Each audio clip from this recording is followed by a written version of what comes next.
సర్పంచ్ ఎన్నికలు నిర్వహించండి, వీలైనంత త్వరగా పూర్తి చేయండి. రాష్ట్రానికి లేఖ రాసిన కేంద్ర పంచాయతీరాజ్ శాఖ. గ్రాంట్ల రిలీజ్ చిక్కులతో అడ్వైజరీ జారీ.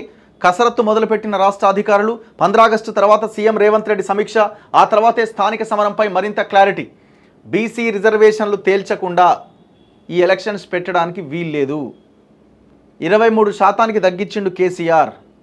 సుప్రీంకోర్టు 50% సీలింగ్ పెట్టిందన్న కారణం చేత రాజ్యాంగం ఎస్సీ ఎస్టీలకు కల్పించిన రిజర్వేషన్లు వాళ్ళ జనాభా ప్రకారం ఉండాల్సిందే అన్న రాజ్యాంగంలో పొందుపరిచిన అంశం నేపథ్యంలో వాళ్ళ రిజర్వేషన్స్ కొంత అటు ఇటు అయినప్పుడు బీసీల రిజర్వేషన్లు తగ్గుతున్నాయి. ఎందుకు? ఆ 50%ని చూసి ఇది తగ్గిస్తూ ఉన్నారు. ఇది అన్యాయం. సుప్రీంకోర్టు కానీ గతంలో చాలాసార్లు చెప్పింది, సైంటిఫిక్ డేటాతో ముందుకు రండి, రిజర్వేషన్లు అమలు చేయండి అని చెప్పింది. వితౌట్ సైంటిఫిక్ డేటా ఏ రకంగా మీరు చేస్తారని కోర్టు ప్రశ్నించిన దాన్ని వీళ్ళు 50% సుప్రీంకోర్టు సీలింగ్ పెట్టింది అన్నదాన్ని ముందుకు తీసుకొస్తారు.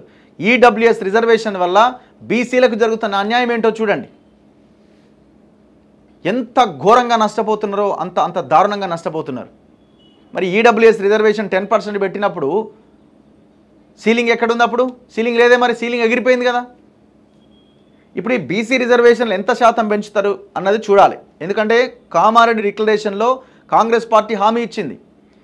23% ఉన్న స్థానిక సంస్థల రిజర్వేషన్ని 42% పెంచి 25,000 లీడర్లను మేము తయారు చేస్తాం బీసీలనని హామీ ఇచ్చింది.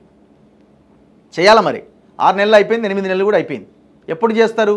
6 నెలల లోపు కులగణన పూర్తి చేస్తామని చెప్పి మీరు హామీ ఇచ్చారు ఆ డిక్లరేషన్లో. అడుగు ముందుకు పడలే ఇంతవరకు.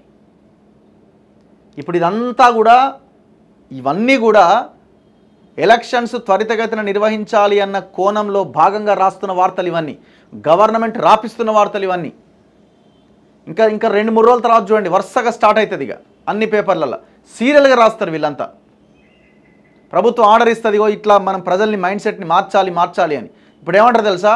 కేంద్రం కూడా చెప్పింది చూసిరా, కేంద్రం నుంచి మనకి నిధులు రావు ఒకవేళ ఎలక్షన్ జరగకపోతే అన్న లైన్ తీసుకొస్తారు.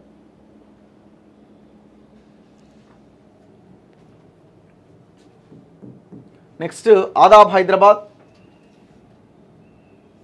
హైదరాబాద్ మరి చూడాలి. ఇప్పుడు ఎవరెవరైతే ఈ మధ్యకాలంలో రౌండ్ టేబుల్ అవి పెట్టిర్రో, మేము రిజైన్లు చేస్తాం లేకపోతే మేము అది చేస్తాం, ఇది చూడాలి. ఏ పార్టీ బీసీ నాయకులు వీళ్ళంతా ముందుకు వస్తారో.